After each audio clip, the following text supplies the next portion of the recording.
কি সুস্বাদু রে ভাই, এই যে চাপটা দেখেন, গ্রেভিটা তো অস্থির। মার বদি আলম মামা একটু জল দাও। মাশাআল্লাহ সাদিক তাহলে আপনি আমার খেললে বেটা ভাবলেন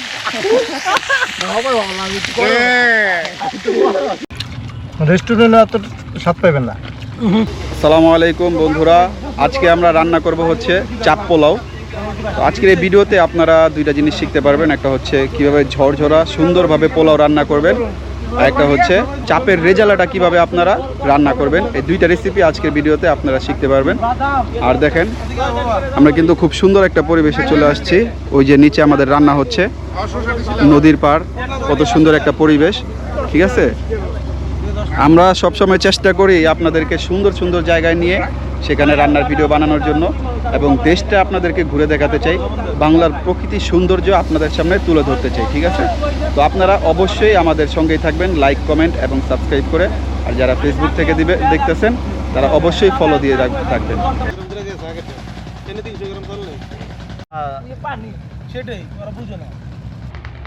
এরপর আমরা গরম তেলে পেঁয়াজ কুচি ছেড়ে দিলাম।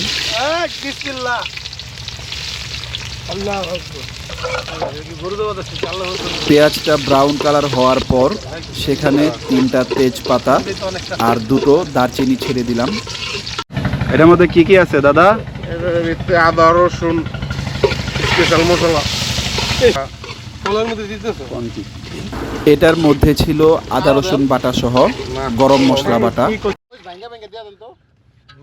মশলাটা একটু কষানোর পর পরিমাণ মতো পানি আর কাঁচামরিচ অ্যাড করে নিলাম।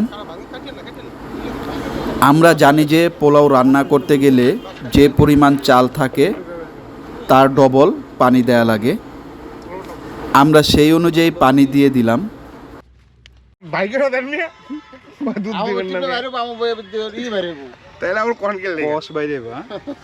বিসমিল্লাহ। পানিটা পর্যাপ্ত পরিমাণে গরম হওয়ার পর আমরা পোলাওর চালটা ঢেলে দিচ্ছি। এখন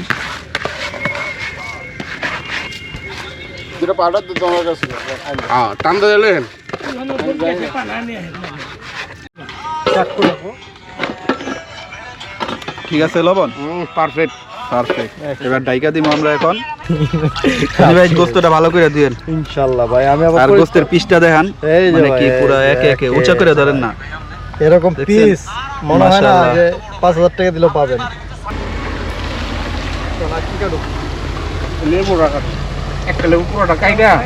এই দেখেন আমাদের পানিটা অনেকটা শুকায় গেছে। এখন আমরা চুলাটা একটু ডিপা আঁচ করে দিব। আমগো তো ভাই পর চুলা নাই, এটার লেগে মনে করেন যে পানির ড্রামটা ছড়ার উপরে দিয়ে রাখলাম যেন হাওয়াগুলা বেরোইতে না পারে। এই ডিপা যে 5 থেকে 10 মিনিট হবে, তখন চালটা একবার পুরোপুরি ফুটে যাইব। টক দই না থাকার কারণে আমরা গোস্তটা একটু লেবু দিয়ে ম্যারিনেট করে নিতেছি। সাথে দিচ্ছি লবণ, 5 মিশালি মশলা, আদা রসুন বাটা সহ আরো 5 ধরনের মশলা এখানে আছে।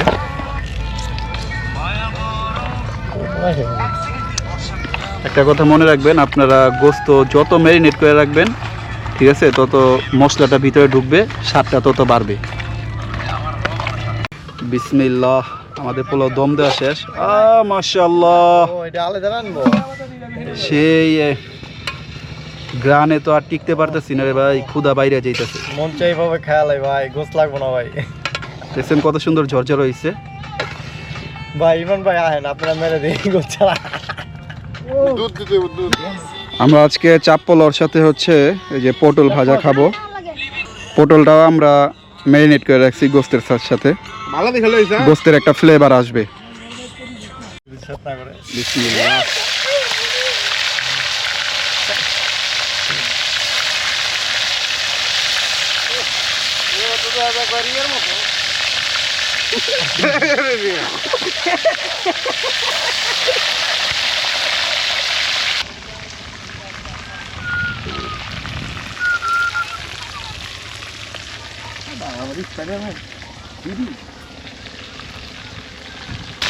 আমাদের গোস্ত ভাজা শেষ, এখন আমরা গোস্তটা উঠায় নিতেছি।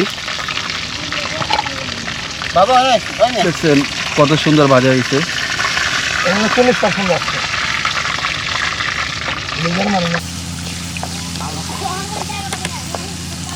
তেজপাতা, দারচিনি, এলাচি আমরা দিয়ে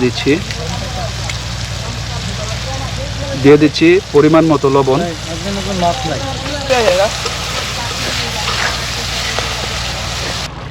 আমাদের পেঁয়াজটা মনে করেন ভালো করে একটু ভাইজা লইছি, তারপরে একটু সিদ্ধ করলাম। এখন আমরা মশলাটা দিয়ে দিতেছি। এটার মধ্যে আদা বাটা, রসুন বাটা সহ আরও 5 ধরনের মশলা বাটা আছে। আমাদের মশলা কষানো শেষ। এখন আমরা এই যে ফ্রাই করা গোস্তটা ছাইড়া দিতেছি এটার উপরে। মাশাআল্লাহ। মশলার সাথে গোস্তটা কষানোর পর আমরা একটু পানি দিয়ে দিলাম হালকা। তারপরে আমরা এটাকে ঢেকে রাখবো ঢাকনা দিয়ে। নরম হওয়ার জন্য 2 মিনিট। বিসমিল্লাহ। এই মাশাআল্লাহ, দেখছেন এটা হচ্ছে আমাদের ফাইনাল লুক। অস্থির হয়েছে পুরো। দাদা একটু উঁচা করে দেখান। ও রে, সেই কালার সেই।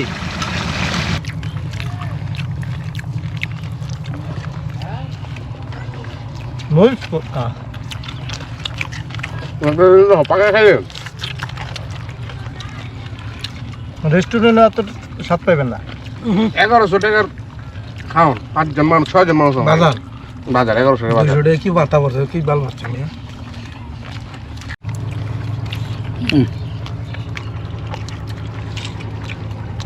বাবুর্চি দাদা, আপনাকে অনেক ধন্যবাদ, সেই রান্না করেছেন আপনি। এই